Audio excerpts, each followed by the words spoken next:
Hello, I'm MrTieDye and welcome to my channel. So I've had a few requests for the Radiowave. I had done that on a tapestry and I've had some people ask about doing it on a t-shirt. So that's what I've decided to do. So I'm going to start with a t-shirt that's been soaked in soda ash. It's been spun out so it's just barely damp, and then I centered it by tucking one sleeve into the other. So I got both my sleeves tucked in together here, and that puts the front and the back of my t-shirt separate. And what that's going to do for this design is just help the overall evenness of the dye saturation from side to side on this. So when I'm doing a Radiowave on a t-shirt, after I fold it up, I'm going to let it dry before we actually dye it because there's going to be so many layers. But basically what I'm going to do is just pick like the center of the t-shirt here. And I haven't measured it, but this here looks like about the center. And I'm going to just fold that straight up there. Fold this one straight up right next to it. We can straighten that out just a little bit. And then from here, I'll just pick it up right along those creases there and fold it completely in half. And just kind of open those creases up if you need to and flatten out any of the layers. And then from there, I'm just going to kind of use an imaginary line. I'm just going to fold straight up the middle of this t-shirt, and if you want to, you can put a little bit of a line on there just to keep you even on your folding. So I just kind of like to fold straight up the middle when I'm doing the Radiowave. So, and then I just fold that tip under, and I'm going maybe about an inch thick on this, maybe a little bit more than an inch, and just keep creasing that all the way up, or accordion folding it.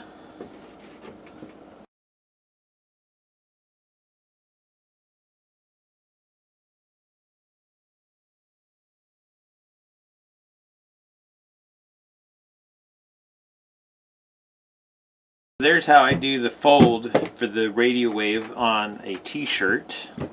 And then what I'm going to do is set this aside because there's lots of layers of fabric, so I want this here to be dry before I actually dye it. So I will be back in a few days and get this dyed up. Okay, so I've let this sit for several days so that it dries out completely, just because there's so many layers in this Radiowave.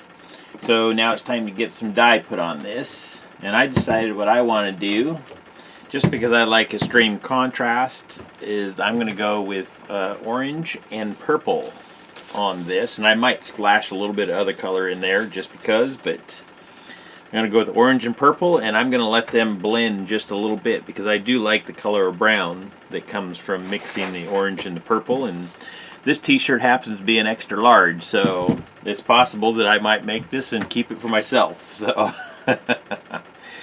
anyways, so what I'm going to do is start out with my purple color first, because I want them to mix, but I don't want a whole lot of mixing. So I like it when they just touch a little bit. So I'm going to start with my darker color first, and then let it spread and do its thing, and then I'll add the orange in.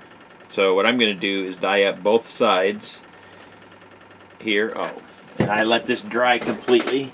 I can already see that my dye wants to try to roll off of there rather than soak in.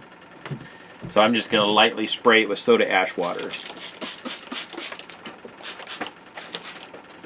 And I'll go ahead and do both sides so it's all ready to go.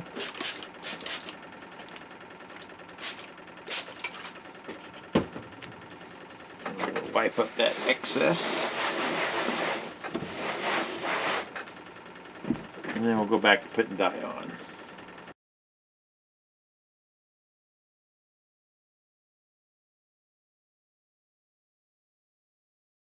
And like I say, there are many different ways of dyeing this. All of them are going to produce all kind of different results. So I'm choosing how I'm dyeing mine, but you don't have to dye yours the same way. The most important thing with the Radiowave is the fold, the way you fold it, and then as long as you're dyeing up the lines, you're going to get those radiating lines that come out from the center. Because this here, the little point, is the center where I folded everything up. So I'm going to go ahead and put orange, or purple, right up the center also.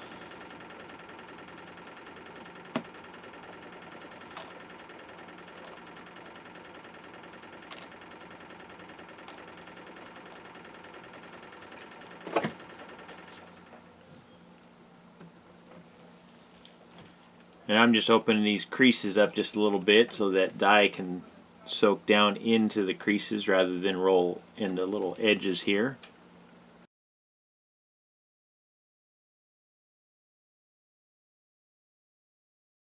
So there's my purple. I'm going to let that set for just a little bit so it can soak in. So I'm going to pause this for a second.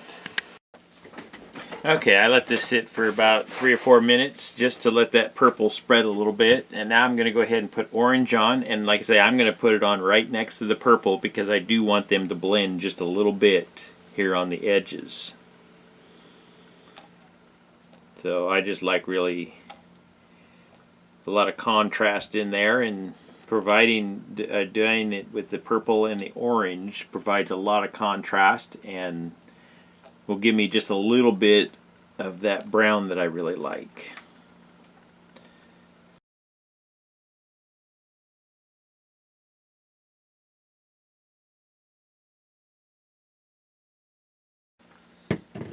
Okay, and then I'm going to fill in the rest of this with some yellow, which is another nice contrasting color with purple, but it also blends nicely with the orange, so it'll make some nice filler space there.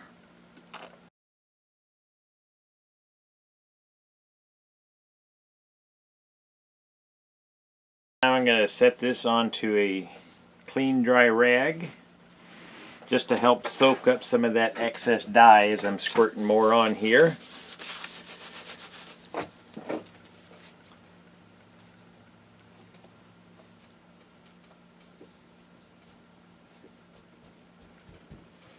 And I'm going to go ahead and dye the bottom of this the same way. In the tapestry version of the Radiowave, I dyed them just a little bit differently, and this one here I'm going to dye them the same just because. But like I say, you can dye it in a variety of different ways and get all kinds of different results out of this design. Well, just like just about any other tie-dye design, there's multiple ways of dyeing them.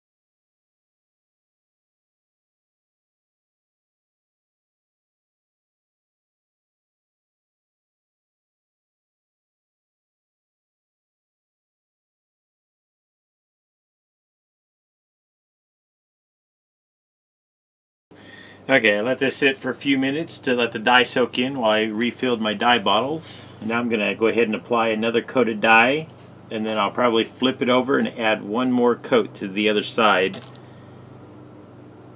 And then I'll probably let it batch. I usually like to kind of peek inside to see if I see any white areas. And if not, then I let it go. Sometimes you can also see little white fibers that show up, and that usually indicates that maybe it needs a little bit more dye in there. So those are just some things to check.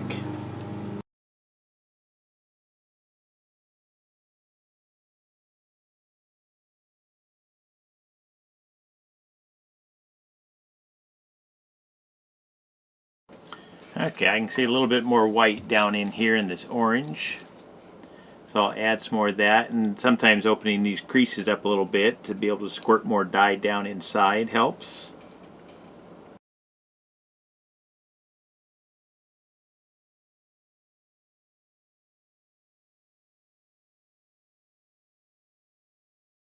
I call that one good. That's the Radiowave on a t-shirt.